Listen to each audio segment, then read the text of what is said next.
My name is Ainsley Mercer, and I'm 31 years old.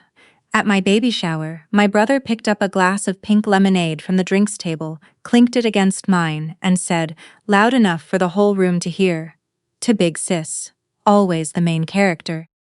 Everyone laughed. My mother laughed loudest. I smiled and looked down at the wet ring his glass had left on the tablecloth. 40 minutes later, I was standing in the powder room at the end of my mother's hallway with the door locked, reading his day planner on my knees, staring at the entry dated 3 weeks from now. In his handwriting, week 34. A. Alone. Move boxes in. Start AMPEM schedule. Below it, week 36. Contact GP referral. Note sleep disruption. Below that, week 38. File if needed. Have packet ready. My hands were completely still. That was the part I keep coming back to. I took a photo and texted it to Quinn. 8 seconds later, he called. His voice was very flat, very quiet. He said, "Ainsley, tell me exactly where Evan is right now. If your gut ever tightened reading something you weren't supposed to see, drop a comment. You know that feeling. I want to hear from you." The morning of the shower, Quinn made coffee the way he always does.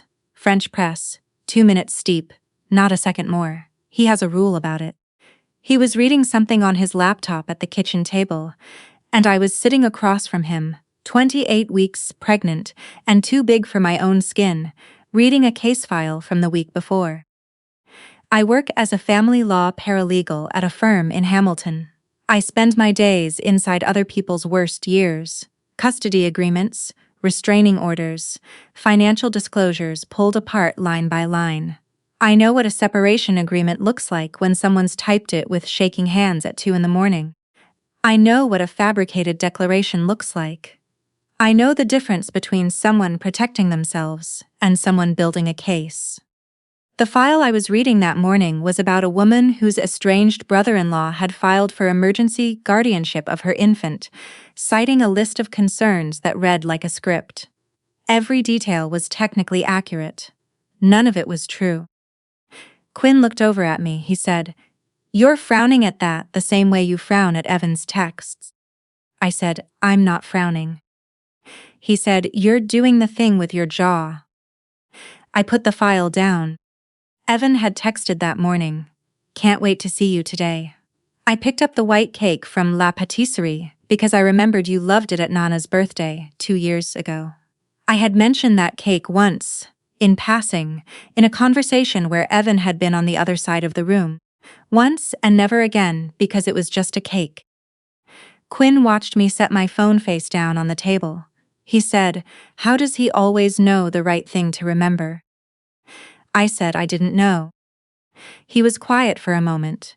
Then he asked, "Ainsley, how many things does Evan know about you that even I haven't picked up on?"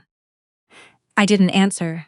I went to get my coat from the hook by the door, the gray one that still fit around my belly. Quinn packed his bag the way he always does when we go to my parents' house. Notebook. Small digital recorder. He has never used them. He has brought them every single time. He set my phone on the charger. He set his beside it. He said full battery. Both of us. He didn't explain why. We drove out to my parents' place in Ancaster on a Saturday in March, when the snow had just started to go gray at the edges. The house on Ferndale Crescent is a 2-story colonial I know every corner of. I know which stair creaks on the left side. I know which drawer in the kitchen doesn't close right. I know the look on my mother's face when she's been rehearsing a smile. She opened the door with that smile. My father stood behind her. He nodded once. Evan was already inside. He had driven from Toronto that morning, 2 hours, for a shower that didn't start until noon. He was in the kitchen arranging a charcuterie board when we arrived, and he looked up and said, "There she is." He had a canvas bag over one shoulder that I hadn't seen before. Heavy, flat on one side, the way bags get when there's a binder inside. He set it down in the corner, between the hutch and the wall, behind the gift table. Emmett was with him. Emmett is 13. Evan fostered him through Hamilton Children's Aid when Emmett was 6, in 2018, and finalized the adoption in the spring of 2020, a few months before Evan's marriage to Mira dissolved. Mira left quietly that autumn, and Evan told us she couldn't handle becoming a parent. He didn't say she had asked for a trial separation before the adoption papers were signed, and he had proceeded anyway. I found that out much later. Emmett is the kind of quiet that takes up space. He came in and stood near the patio door, watching the room the way people do, when they've taught themselves not to look directly at anything for too long. I thought he was tired. I didn't think about it again. Danny arrived at 11:30. She's been my best friend since McMaster, and she's an occupational therapist now, and she held me a little longer at the door than she normally does. She looked at my face and didn't say anything about what she saw there, which meant she saw something she wasn't ready to name yet. At 12:05, my mother gathered everyone in the living room. 16 guests, color-coordinated napkins, the kind of hosting that has been practiced until it looks effortless. My Aunt Maureen, my father's older sister, was not there. She had not been invited to a family event since Christmas 2021, when she asked my mother, in front of 6 people, why Emmett looked afraid of loud voices. My mother had said Maureen didn't understand modern parenting. She'd said it with the warmth of a woman who had already decided. Maureen had not been invited since. The shower moved the way those things move. Gift bags opened carefully, tissue paper in neat folds, the kind of smiling that takes real effort after the first hour. Evan was the best version of himself. He knew the name of Danny's new partner. He remembered that my manager at the firm had just had a knee replacement. He asked follow-up questions and looked genuinely interested.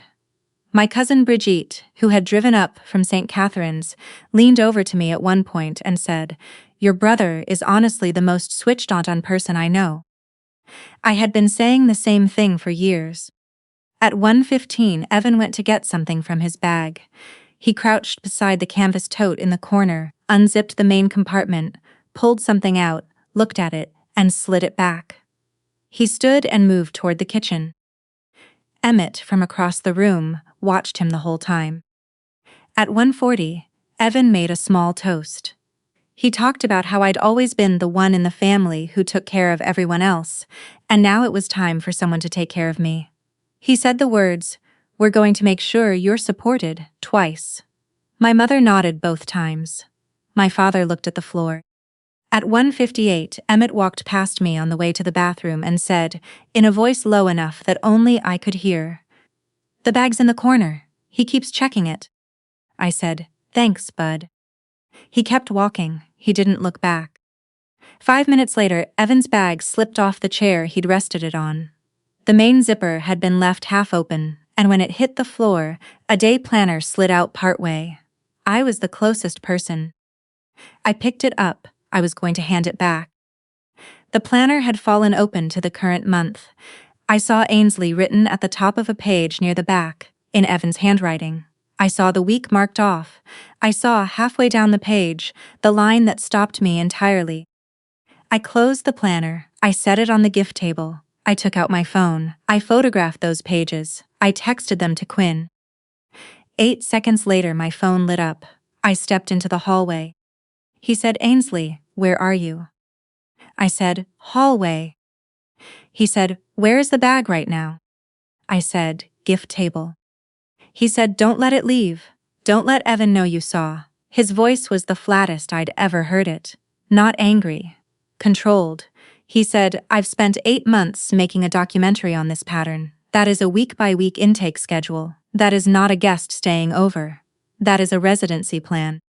By week 38, he plans to be the person in your home who knows where everything is, who knows your sleep schedule, who knows when you're too exhausted to ask questions." The packet he's referencing is probably a Form 35.1. He's been building a file, Ainsley. Can you get the bag without him seeing? I said, "Yes." He said, "Then get it." I went back to the living room. Danny caught my eye from across the room. I gave her the smallest nod. She moved toward Evan and asked him about a coffee shop in Kensington Market, and he turned to answer her, and I picked up the canvas bag. It was heavier than I expected. I took it to the powder room and locked the door. On top of the contents, a small zippered pouch. Underneath, a 3-ring binder, white cover, label printed and laminated. Mercer A. Summary file. Below the label, smaller Hargrove Consulting Group. Client reference, EC 2023-0041. I know what consulting groups in that space do. I've seen their letterhead on opposing counsel's documents. They offer what they call family protection packages. They help you build a file. They help you establish standing. They help you look, on paper, like the reasonable one. I opened the binder.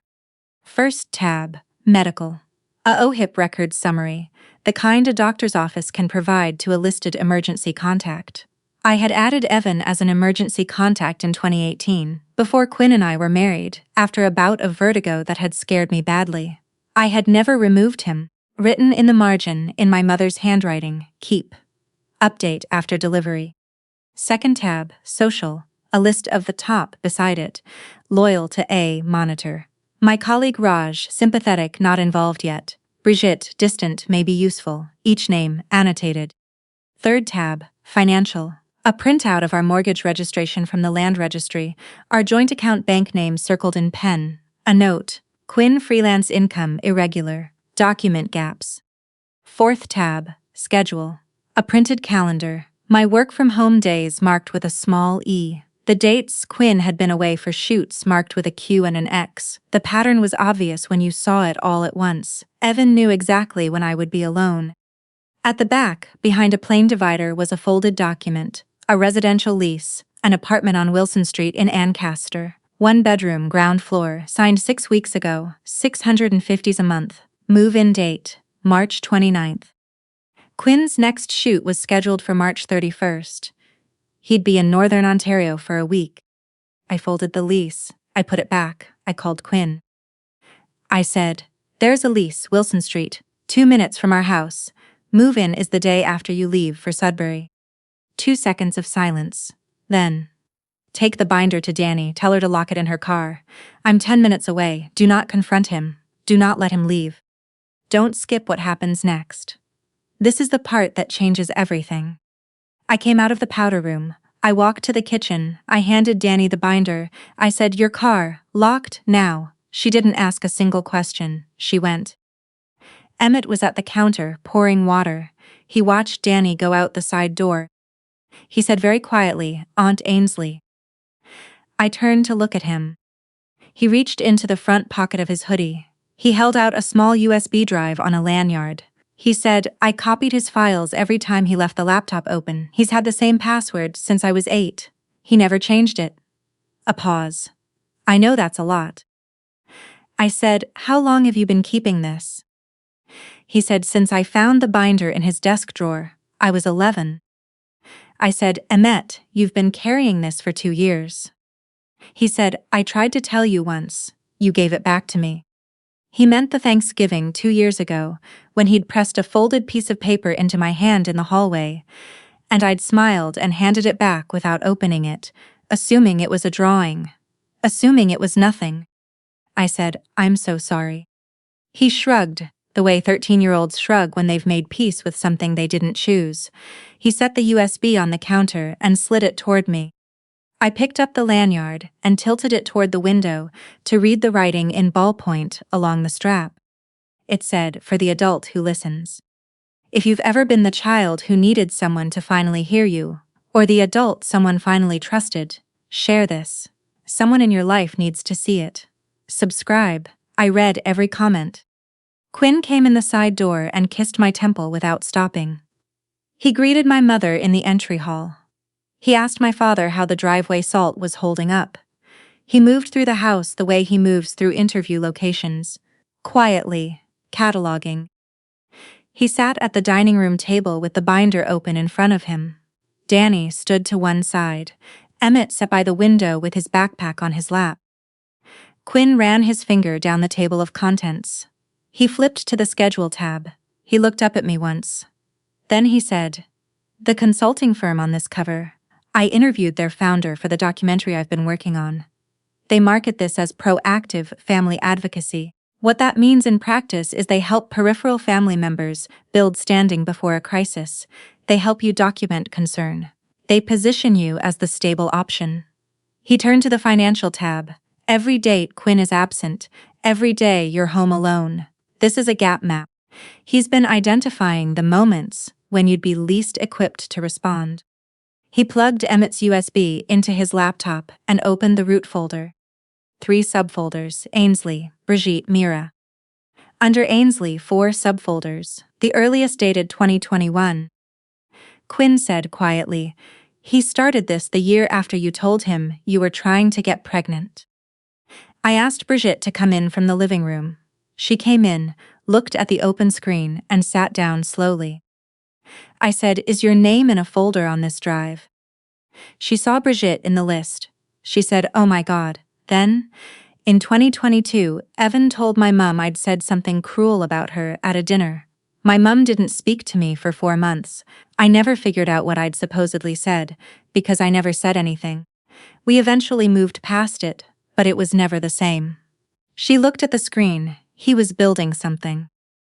I called Aunt Maureen. She answered on the second ring. When I told her what I'd found, she went quiet. Then she said, "I have a document on my phone I've been updating since Christmas 2021.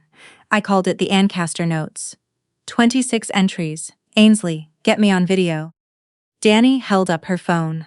Maureen appeared on screen, sitting at her kitchen table in Burlington. She looked straight into the camera and said, "I saw Emmett flinch away from Evan at Christmas dinner 2021 when Evan raised his voice. I mentioned it to your mother.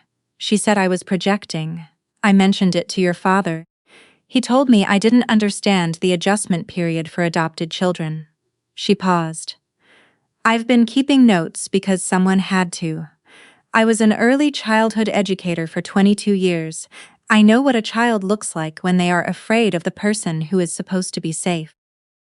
Emmett, from across the room, said nothing. He looked out the window. Evan came into the dining room 4 minutes later. He'd noticed the bag was gone.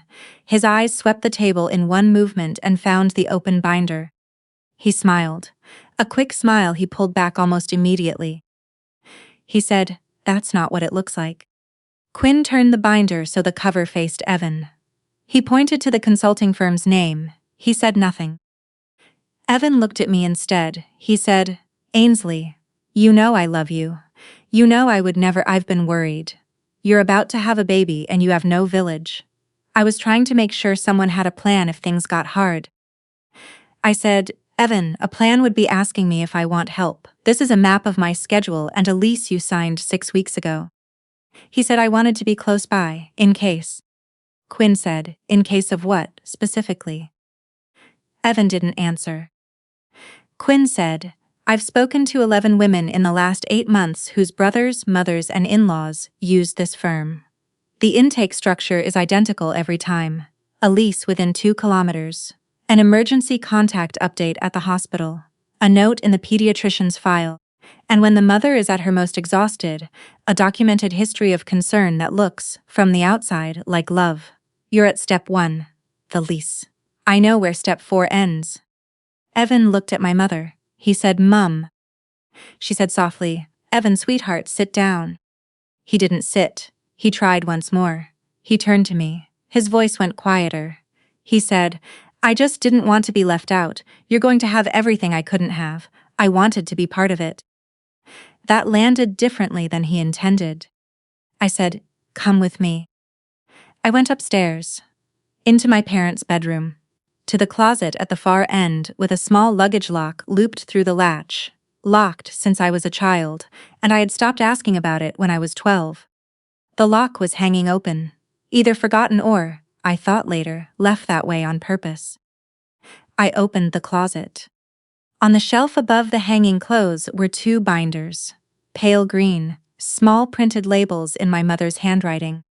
Evan M., 2001-2004, Evan M., 2005-2008. I took the first one down. Page 1, a chart of Evan's school grades from grade 3, annotated in blue pen.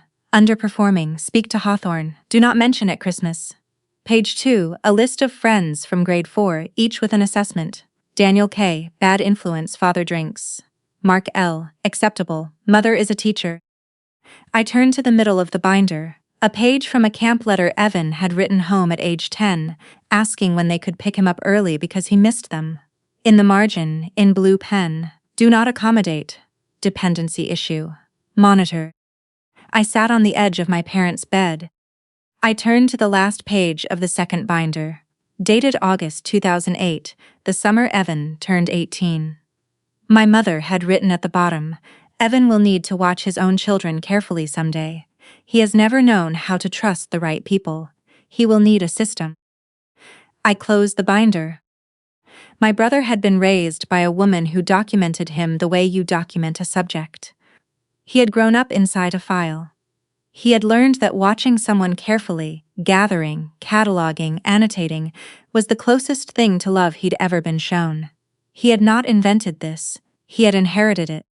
That didn't undo what was in the binder downstairs, but it explained it in a way that made the whole room feel heavier. I carried both binders downstairs and set them on the dining room table in front of Evan. He looked at the labels. He looked at my mother, who stood in the doorway. He looked back at the binders. He didn't touch them. I said, "This is yours, not mine." He opened the first page. He read the grade chart. He read the margin note. His hands were very still. I looked at my mother. I said, "You taught him this." She said, "I was protecting him." I said, "You were filing him." She didn't answer. I said, "You always told me I was the dramatic one. You said that when I was 9. You said it when I was 17. You said it last year when I told you I felt like I was being managed by my own family. And the whole time, you had a closet full of this." She looked at the floor. Evan stood. He said after a long moment, "I didn't know she did this." I said, "I know." He said, "That doesn't make what I did okay." I said, "No, it doesn't." He picked up both green binders and held them against his chest. He looked at Emmett, who had followed us in and was standing near the hall doorway. Evan said, "I." Emmett said, "I know, Dad." That was all. Evan walked to the front door. My mother said his name twice. He didn't turn around. He opened the door and went out. I heard his car in the driveway. I heard it leave. If you're still with me, subscribe. What happened in the next 3 weeks took me a long time to understand. I want you to hear all of it. The next morning, I called the hospital and updated my emergency contacts. Evan's name came off. Danny's went on.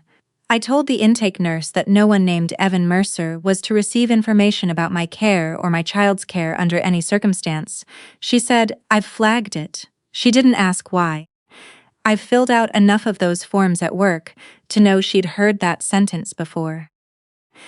2 days later, I sent an email to the consulting firm with a copy to the Law Society of Ontario, noting the file reference and requesting all materials referencing my medical history and personal schedule be destroyed.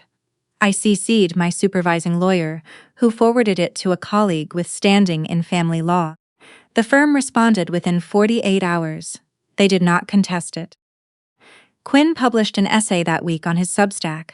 He didn't use our names, or Evan's, or the consulting firm's. He wrote about a pattern, a lease signed 2 kilometers from a pregnant woman's house, a week-by-week intake schedule, a file built over years.